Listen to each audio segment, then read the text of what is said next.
BookTube, it's Eleanor here and look who's here! Hi! It's Tanya from List Obsessed Reader, and we're sitting here today in New Zealand of all places, so not where you're from, Nope. not where I'm from, Nope. but yeah, we've managed to meet up and it's brilliant. So I'm over here visiting family for Christmas and Tanya's just done a tour. Yes. And she's big and brave and done lots of jumping off things. Yeah, as it turns out. And so we decided we'd make a video together, and so we had to think about what we thought might be quite an interesting one, and we decided we would look back on this year and 2015 and 2014 and compare the books that we've read and the page numbers and how that sort of changed, and just have a chat really, because it's nearly New Year and time for fresh starts and stuff. So we thought it'd be quite interesting. So I suppose we should really start at the number of books. So how many books have you read? Should we start at 2014 and go up? We could do that, yes. Okay, so how many books did you read in 2014? So in 2014 I read around 100 books. Okay, and then what about in 2015? In 2015 I upped that to 124. Oh, that's good. Yeah. And then what about 2016? And 2016 so far I've read 96. So a bit less this year. Less. But is that to be expected because you've been doing... Yeah, I think 2015 was very much like my first full year of BookTube, so it's like, oh, I want to read all the things and join in all the stuff, and so it really pumped up my reading. Yeah. Whereas this year I've had a few months off with study and I just kind of wanted to chill down and go, I can't keep going at that pace, so I'm happy with 96. And I think because we worked out earlier that we started BookTube relatively close together, and actually that is pretty much the same sort of curve for me. So I read 149 in 214, then 215 I read 234. Wow. So nearly 100 more books. It's incredible. Because I wanted to read all the things. Yeah, and that's do all right. the buddy You want reads. to join in on BookTube. And then I read 213 this year, so it was a drop of about 20 or 30. Yep. And I think again, because I've just got into my pace a bit, there's been other things going on, and I think this year as well I've tried to read a few more long books. Yeah, which makes a difference. So it does make a difference where you have to sort of take your time a bit more. Okay, so but still a good amount, like for both of us, and Yeah, we pretty think happy by with the all end of of the that. year you probably get to about 100, won't you? Yeah, I'm hoping to at least 3 more things, because I've got 3 more Agatha Christie's I want to read for this year, and maybe I'll throw something else in just to get to 100. Sounds like a Awesome. plan. So, and how does the page numbers go with that? Do they reflect similar to the number of books, or? Yeah, I think that goes pretty well, although obviously the 4 different from 2014 and 2016 have made quite a difference. So in 2014 I read around 35,000 pages. Okay. Then it went up to 40,128 Yeah. in 2015, and it's down to 31 in 2016 so far. So it still follows the number of books. Yeah, in the it's kind of same up and down. curve. And I think mine is the same. So 50, just over 50,000, then 77, and then 71. So, what about your shortest book? How many pages was your shortest book? So in 2014 is quite a strange one actually. My shortest book in 2014 was 56 pages, but it's actually a children's book, like a children's picture book, which I don't Okay. know quite how it's 56 pages, quite a but long- it's long interesting. picture And so it's called Mike Mulligan and his Steam Shovel. And it was like something I think I read in my youth. It's Okay. by an author called Virginia Lee Burton. And I remember reading it because at work they were having a challenge to try and pump up our ebook numbers for the month. Okay. And so if more people checked out ebooks during that time, then we'd get a bonus. Okay. And so I was borrowing a lot of really short things during that time to try and do my Try and get part. And that was one of the things I borrowed during that few weeks. Do you know what you rated it? Was it a good one? I think I probably gave it 3 or 4 stars. But So it was yeah, alright? it was alright. It was, about a guy and his steam shovel. Yeah. Well, that's 56. 56 is, what is a steam shovel? Like a, well, not a bulldozer, but those ones. Like a grabbery thing? Yeah. Okay, because I don't think we call them steam shovels in the Yeah. UK. I wonder what we call them. And so then, what about in 2015? What was your shortest? So 2015 was 22 pages. That seems like is that a picture book again? Or? That was a short story. So that was Okay. The Water That Falls on You From Nowhere by John Chu, and that I think I read as part of one of the BookTube Reading Buddies Goodreads groups challenges. I think it was like the fantasy one maybe, and it was one of the books picked out during that. When BookTube Reading Buddies was a thing. Yeah. And so I read it just because of that, because you could get it free online. Okay. And I think I enjoyed it well enough. That was probably again a 3 to 4 star read, but just a short story on its own. And then what about this year? And so this year I read We Should All Be Feminists by Chimamanda Ngozi Adichie, and that comes in at 48 pages. So that's probably a fairly common one for a lot of people that have read recently. But they're all, apart from the second one, they're all a lot longer than mine. Okay. So mine, I haven't written down which ones they are, but I think I can remember some of them. So 2014 is 24 pages. 2015 30 pages, and then 2016 24 pages, and I think all three of those are graphic novels. Okay, that makes sense. I'm surprised none of mine were actually. Yeah. Do you feel like you've read more or less graphic novels this year? I think I've definitely read more, and that's been a direct thing from BookTube as well. Like I didn't really read graphic novels before that. I think I owned a couple by Alan Moore, but I hadn't got around to them. But definitely now that I see them on BookTube, I'm like, Ghost Set a Watchman and things like that. Yeah, and so I think I've now read a lot more because of that, because I hear about things and see the art and know what's good, and also I usually borrow them from the library instead of buying them. So that's a lot. Yeah, it's more cost effective that way. Yeah, definitely. That's right. I definitely think my graphic novel taste has changed, because before BookTube we used to read a lot, like me and my husband. I'm pointing because he's in the other room. We used to read a lot, and we would go, before Matilda was born, we would go to a lot of the different like markets to buy comics and graphic novels. Okay. But we were both more into your Marvel and DC sort of superhero types. Yeah.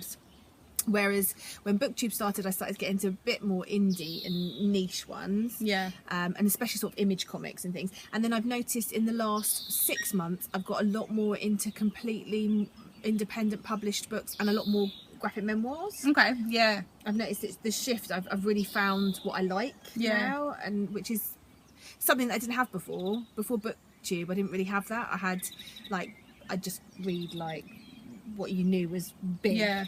And I think I've definitely honed in my taste a bit more on that.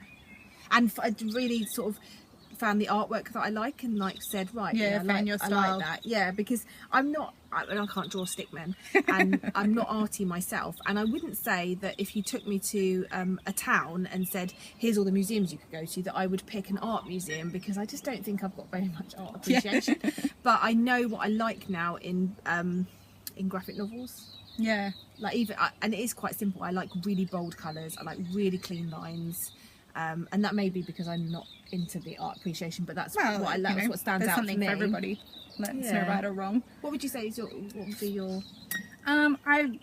With the cliche kind of one, I really enjoy Saga. I think the art style of that is really great. But I did appreciate. I recently finally got around to reading I Hate Fairyland, the first volume. And, the colours and everything were a lot of fun. I definitely enjoyed that a lot. Have you read Descender? Yes, I've done the first volume. Totally different, and something I didn't think I'd like, but actually the story went really well, because it felt very Star Warsy to me. Yes, so I've read the first volume. I had the second volume out from the library, but I didn't quite. I haven't finished I didn't quite get to it before I went away, so I'll have to borrow it again. But I think I have to borrow the first volume just to refresh myself, because it's like most of it's gone now.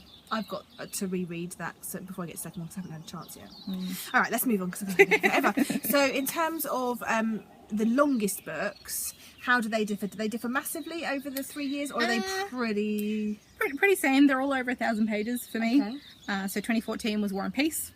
So well done. A huge chunk. Yeah, that's because Rincey and Jenny, Rincey Reads and Adultish Books did the read along, and that was just after I started BookTube. So I was in the hey, let's do this, let's join in thing. So that was 1,273 pages. So that was a big one. Was that a hard one? What did you give it in the end? I gave it 4 stars in the end. Okay. I kind of wonder whether it's like a proper 4 stars, or whether it should be a 3, sort of thing. That kind of thing. But I did really enjoy it, and I suppose the sense of accomplishment is there, for it. It's one of those. And I enjoyed the experience too. Like, it was probably the first thing that I joined in with on BookTube, so it's got a special kind of feeling from that as well. And then last year the longest book was 1,004 pages, and that was Jonathan Strange and Mr. Norrell by Susanna Clarke. I didn't like it. Yeah. Well, I started it, I didn't finish it. And I read that for my BookTube Recommends project. What did you give that? I gave that 4 stars as well. What's wrong with you? What is wrong with me? I suppose sometimes it was very slow. They get better. It took me a very long time to read it. Yeah. But I enjoyed it, and there wasn't a lot going on for most of the time. So I couldn't do that. Yeah. It's got to be something going. But there was just something about it that I really, really enjoyed. So that had been sitting on my shelf for a very long time. So I'm glad to have finally read that. And then this year it looks to be Lord of the Rings. So I have finally finished it. with my reread, and that comes in at 1,178 pages. So they're all over 1,000 pages. they're all over 1,000 pages. That's pretty good. So how about you? Yeah, well, mine are all the same. They're all over 1,000 pages. I haven't written down. Oh, I haven't written down what they are. No, I haven't written down what they are because I'm rubbish. But I've got 1,061, 1,276, and then 1,037. So they're all over 1,000 pages. Which I reckon on average I probably read 3 or 4 books a year that are over 1,000 pages. Yeah. That's quite uncommon for me. And they generally would probably fall into the fantasy. Yeah, I category. guess that's where you really find those big epic ones. Fantasy or classics, because there are some classics. I True. think some of those, yeah. But they would be the ones that fall in. That's your War and Peace. Maybe next year. Maybe next. I have it on my shelf. Yes. I just it's the war bit. Yeah, I did struggle with that. The peace part was fun, and the kind of... It's the same with Moby Dick. I started that recently, and I quite liked the story, but I just found the bits about the whale. And you hear about that a lot, you know. Yeah. And I suppose with things like Les Mis, I really like to get to Les Mis, but they hear, you know, it goes off on its tangents about, you know, war and history and stuff, and away I from the wish someone would storyline. create like an edition of it where it was like skip to page 266 If you don't want to read this. that would be really good. Yeah, So- choose your own adventure, Les Mis. I like it. Yeah, just skip this bit, but it's not important.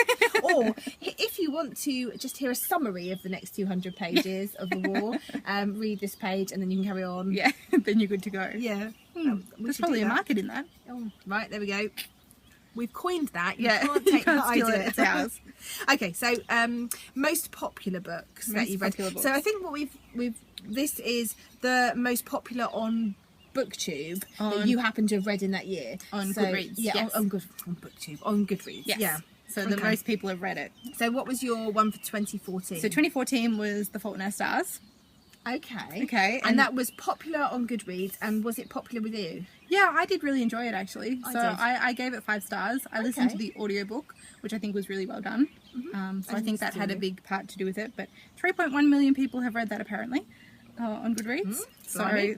that's why it's my most popular So for it's both 2014. popular with both you and Goodreads on that one. So Yes, it's a double tick. I agree with that. Yes, I did quite enjoy it. You know, I don't read a lot of YA so much, but I think that one That was a had good something. one. I What enjoyed about that. 2015 then? So 2015 is a completely different kind of book, and it's Romeo and Juliet by Okay. Shakespeare. Yeah. So that's 1.6 million people have read that one, and I gave that 4 stars. So still, yeah, you're So still. I'm I think still if it was enjoying it. below 3 stars, then it would be like, oh, it doesn't really count as Yeah. a popular for you. But that's good. Okay. So I do popular- wonder about my rating with that one sometimes too, but I gave it 4 stars, and we'll stick with that for now. I'm not going to start questioning my ratings. Okay. And then 2016 is a Oh, pretty obvious blimey, one. I can see so it. it's Harry Potter and the Philosopher's Stone. I did a full Harry Potter reread this year, which is Okay. glorious. But of course, that's one of the most popular books around. So 4.5 million people have read that one, and of course, I gave it 5 stars. So they fall into pretty the popular. Yeah. Okay, so I've got for 2014 I've got Game of Thrones. Okay.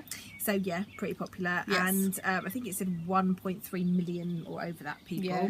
and I gave it 5 stars as well. So Yeah. that pretty fits into that. But however, in 2015, the book that I read that is considered most popular is Fahrenheit 451. Okay. That's interesting. 1.089 million, and I gave it 2 stars. Okay. Yeah, I quite enjoyed that one, but it's been a very long time Did since not I've read like it. it at all. I just found it really boring and weird. Yeah, it was wasn't pretty for me. weird. So that one really like threw me out the park. And then 2016 Pride and Prejudice. So over 2 million, and I gave it 5 stars. So Yeah. that one does fit in. Yeah. So it's just that Fahrenheit that sort of throws it out a bit in terms of what is popular for me. Yeah. So that's quite interesting. I think that I like the fact that because we got this from our Goodreads like statty things. Yes. And I like the fact that it highlights to me. Like it highlights here that there's a book that I didn't like. That, Yeah. like other people So many liked. people read. Yeah. Yeah, Makes me I'd feel like really to reread that inferior, one. so Yes, Goodreads, highlighting your inferiority complex. Oh, what is wrong with me? Oh, I didn't like that one. So wrong. Okay, so and then it comes to your least popular. Yeah, so the least amount of people that have rated them on Goodreads. Yeah. And again, my 2014 one is a bit of a funny one. It's The Complete Adventures of Bottlesnakes and Gumballs. Never heard of it. No, Oh, so was that one of your ones that you did for your school? No, it's an obscure Australian children's book. It's by an Okay. author called S.A. Wakefield, and it's about 2 different species of animal, I guess, that are living in the Australian bush, called the bottlesnakes and gumballs. Are The they real or are they made up? No, Okay. no, very made up. So the gumballs are like squishy jelly kind of creatures Okay. that can be mushed into different shapes, and they're kind of Play-Doh.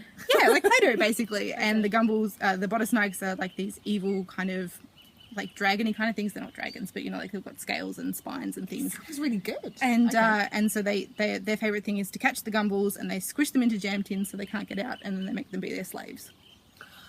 Okay. Why not? And If you could. and I think the reason I read that, it's one of my childhood favorites. But I Okay. think the reason I read that is when I first joined BookTube, I joined to do the BookTubeathon. And one of the challenges that year was to start and finish a series, and I was like on the last day, and that was the only challenge I had to hit off. So I read the 4 books that make up Body Snacks and Gumballs, so I could finish. So just for one series. BookTubeathon. I feel like I need to read these now. It's so cute. I wonder if love Matilda it. would like them. Yeah, she possibly would. Oh, so and they are the least. So how many And ratings so have they got? only 46 people have read that. But you gave them 5 stars. I gave them that 5 one stars. Okay, so I think that's interesting. Yeah, That's definitely, so that would come under an underhyped read. If definitely you an were gonna- underhyped read. Okay. Obscure Australian children's literature. Okay, what about 2015? So 2015 was something for my school books project, Okay. and that's Hotel Sorrento by Hanny Rayson, which is a play that I read in year 10, year 11, Okay, somewhere so in one there. of your later ones. So I read that for that, and only 109 people have read that one. I gave that around 3 stars. It was okay, it wasn't great, but Okay. it's fairly local to where I live, so that's an interesting Nice. part of it. Yeah. But 3 stars is probably what you would say, you know, a bit of a luck. Yeah. Yeah, it was okay. all right. It was a book we read for school. It was okay. And then this year, the least popular book I've read only has 33 people who've read it. And it's an unusual book for me too. It's non-fiction. It's a book of essays, and it's called From the Outer, Footy Like You've Never Heard It. And it's a book of essays about Aussie rules football, which seems like a completely random thing. Yeah. Probably a completely random thing that I read, but I really, really enjoyed it. And what made you pick up that then? I think I saw it, I borrowed it initially as an ebook from work. I think I saw it coming through as a new edition.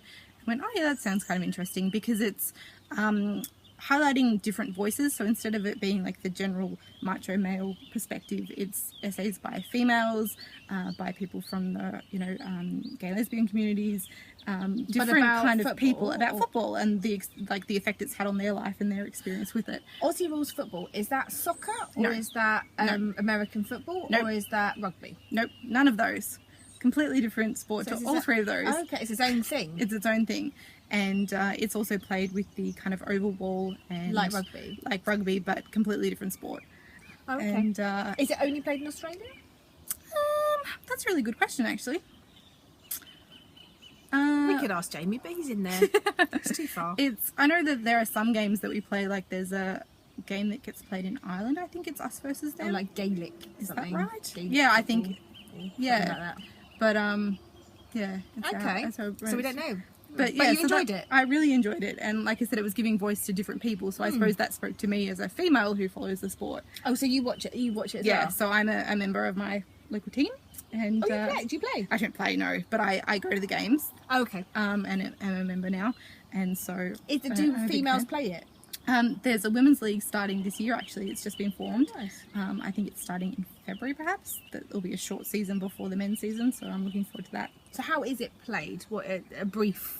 I mean, don't tell us all the rules. But is it, so do they kick the ball? Do they run with the ball? So they kick the ball. You can run with the ball for a certain amount of steps, like meterage. Bit like netball, where you can- and then you can bounce it to keep going, or you can handball it. You can kick it, and it's scoring. It's got 4 posts. You kick it through the center 2, you get 6 points. If you get it through the outer 2, it's 1 point. Okay. That sounds quite fun. Yeah, it's it's a good sport. It's a full contact sport, so it's pretty violent in some regards. Always fun. I always like those ones. It's men running around in little shorts. Marks. All of those things. And soon to be women. If And that's soon to what be you're women, into. that's So right. You'll have women in little shorts. Yay! That's right. Okay, so I'll quickly go through mine. So apparently my the Goodreads least favourite was Deadly Class issue 6, which is a comic series. Okay. No, I haven't heard of that one. And it had 94 ratings, and I gave it 4 stars. Mm-hmm. I really enjoyed it. It was okay. I enjoyed it, but at the time, but I can't remember much about it now. Yeah, I've got But a it lot was, of those. I think it was where there was it was a school where they recruited people to be sort of bad guys. Oh, okay. Kids to be bad guys. Yeah, maybe I and have it was heard of quite that. violent, I think. It was As, alright. as a lot of graphic novels are. Yeah, but that was in 2014, and I haven't continued with it, so I kind of enjoyed it that much. But Yeah. it was 4 stars. And then actually, this one's unusual because it's called The Conquest. It's by Emmy Walker, and this was in 2015. It's got 3 ratings. Oh wow. It's self-published, and Emmy Walker is a booktuber. Okay. And I'm not sure if I just found out about it through her channel or if she offered to send me the book, but I've read the whole trilogy that she's written, and I gave all of them 4 stars. I really enjoyed this trilogy, so if you haven't read it, go out and check it out. But the first one is called Conquest. I think it's the first one, and I really enjoyed it. It's she's just got a wonderful imagination. It's a kind of quest story.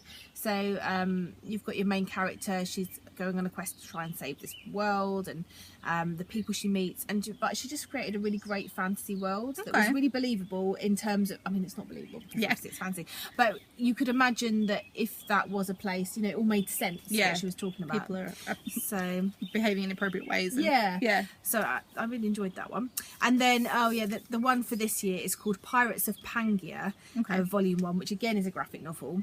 It's got 22 ratings, and I gave it 3 stars, and 3 stars might be a bit generous. It felt like a kid's graphic novel, which is fine, but it just didn't have much substance to it. It had potential, but basically it had potential because you had pirates and dinosaurs. Pirates and dinosaurs. Yeah, and the pirates were riding the dinosaurs, which that I sounds thought amazing. That sounds amazing. Yeah, I was thinking Jurassic Park, Pirates of the Caribbean. No, I like it, but it was just a bit. It just lacked. It was a bit like watching an episode, as you probably have seen this evening, of Jake and the Neverland Pirates. Yes, I heard some of that in the background. Yeah, it was just a bit twee and not much there. So yeah. So let's move on to your average ratings then over the. So I'm apparently fairly generous. I've gotten slightly more critical when it comes to my rating, but it's fairly high up there. So in 2014, my average rating was 4 stars, and then it's changed to 3.9 and 3.9 in 2015 and 2016. So yeah, I've had a few outliers that I've started to give in some lower ratings now, but I'm fairly generous. But I think also I pick things that I know I'm going to enjoy. So you tend to be, I mean, I'm not far off you there. I've got 3.8, 3.8, and then this year 3.7. So, and I would say this year I have maybe been a bit more critical. Yeah. I've kind of changed my rating style. So my 5 now is a little bit harder to get for me. I'm not adverse to giving 5s. Like, I know some people only give a few a year. Yeah. And I think this year I probably gave like 20 or 30 books 5 stars. But when you've read like 200 and odd, that's the percentage is still down a bit. But I definitely feel like with my 4 and 3 I've become more, because if something's mind-blowing, it's a 5. But my 4 now has to be, you know, really good, whereas my 3 is kind of like, well, it was all right, but I'm not going to push it on people. And I've really sort of, I think I've found a bit more. Yeah, I still think I'm at the little bit where I've started pushing some stuff down, but I still think a lot of my 3s should be 2s, and a lot of my 4s, like there's too much in my 4s, but some of that's actually a 3, and you know, that kind of, but I'll find my balance eventually. Yeah, it's just finding where how you want to rate, I think. Okay, and then finally the last thing that we have is your highest rated. So that was the book that has the highest average rating, like for everybody that's rated on Goodreads. So the book that you've read that is the most universally beloved, I guess. Okay. Which is quite funny again, because in 2014 it's The Bodice Knights and Gobbles. But that's because there's only 46 people who have read it. So everybody who's read it has rated it really highly, which is probably a nostalgia thing. So it's got a 4.65 average rating. Oh, wow. But, you know, over a small amount of people. So I guess it's not quite so impressive. Okay. Then I get into the general thing. So in 2015, my highest rated was Saga Volume 4. Okay, which you might expect. Which you might expect. So that's 4.48 average, which is still pretty high. But 32,000 people have rated that. Okay.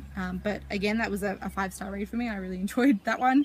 And then this year it's Harry Potter and the Deathly Hallows, which again is a pretty standard one. So that's a 4.59 average rating across Goodreads out of 1.7 million people. So nice. Pretty impressive. But again, I added to the 5-star ratings for that one. Bonus. I haven't put down my average, the average rating on here, so I will put it on the screen if I can work out how to do it. But in 2014 mine was Saga Volume 2, which I gave 5 stars, and 49,720 people have rated it.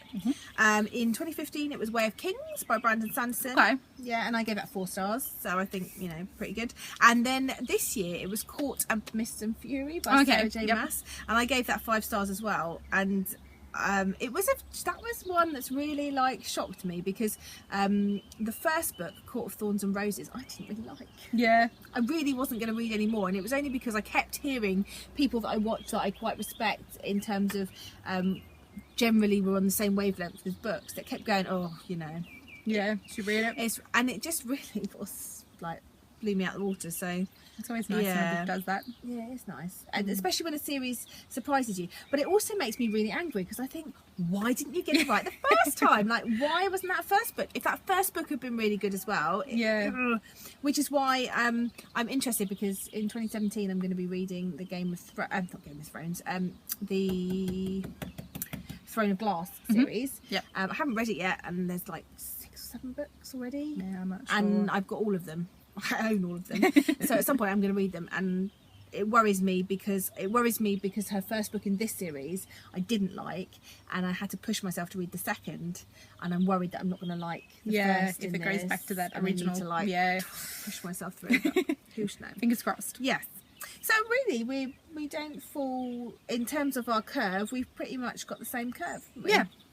And I'm happy with, in general, my reading for the year. I mean, how have you felt with your reading for the year? I'm happy with my reading. I've had a really interrupted year in terms of suddenly starting studying and various stuff. So to still get to 96 books, is brilliant. Maybe 100 by the end of the year. I'm very pleased with that. Yeah, and absolutely. Are you going to be? What are you setting your Goodreads rating for 2017? Are you setting? I reckon I'm going to stick with 80. It was 80 this year, and obviously I've surpassed that. I think just 80 next year. I generally like to get to the 100. Like, that seems to be kind of the back of my mind thing that I should get That's to. a nice goal, yeah. But I don't like putting pressure on myself to say you must get to that point. Yeah, so set it a bit lower, and then it's always nice if you get past that. Yeah. Yeah, I think I set mine this year for 150. And obviously I've done 213, so I think next year I'll probably set myself for 200. Okay. Because I'm thinking, because I'm doing this shelf slam and I want to get books off my shelf. I think if I can get 200 books off my shelf, that would be great. I could clear my shelves in maybe 5-6 years. Yeah. I wish it would be that soon. But I think 200 books would clear all the books off my floor. Yep. And all the double stacked books off my shelves. And really my plan for 2017 is I would like my bookshelves, because I haven't got proper bookshelves. So actually it's a bit like strange, because if I had proper bookshelves, a lot of my books would fit on them. Yeah. But because I've got these shelves sort of tacked into the wall, I've not got as much space. Yeah. But I would like single, like, stacked books next year and books off my floor. I think that's the plan. That sounds good. And I guess since you don't keep a lot of the stuff, that if you read it, then it's out of the house. So at the moment I have 2 shelves of 5-star reads that I've kept. So and I have also a shelf of books that I keep for Matilda. So it might be books that I've read that I think she'll like when she's older, like the Christmasaurus. Yeah. Or it might be books that I've been sent by publishers that I think she will like and that I've read. Or it might be books when I had my baby shower, like I had a book one, so people bought her like Peter Pan and Matilda, because that's obviously her name. That's lovely. And I kept a lot of books as a kid, but not loads, but just sort of my favourites. But yeah, so I mean, this is our view here. I don't know if you can see. Special. I don't know if I turn this round, it's probably going to knock the whole thing you can over. just see the mountain in the background. Right, you can hand over it, Eleanor. Faux pas. Ugh. So you can see this is our view from where we're sitting, and that little mountain in the background in the mist is Mount Maunganui. So yeah, this has been us talking about our booktubey stuff. Yep. And Goodreads Books for the last few years. and met for the first time. Yes. How exciting. Awesome. First booktube meetup for me. Not the first for Eleanor, of course. Yeah, but the Been first watching lots of Aussie. those for the first Aussie in New Zealand. Yeah, who'd have thought it? Who'd have thought it? I feel like we need to clink glasses. Hold on. Do you want some of mine from in No, the it's fine. We YouTube? can pretend. We can Quick. pretend. No one needs to know how much of an alcoholic I am. Right, I have to do the bye for now, booktube. Do you want to have a go? Bye for now, booktube. Bye.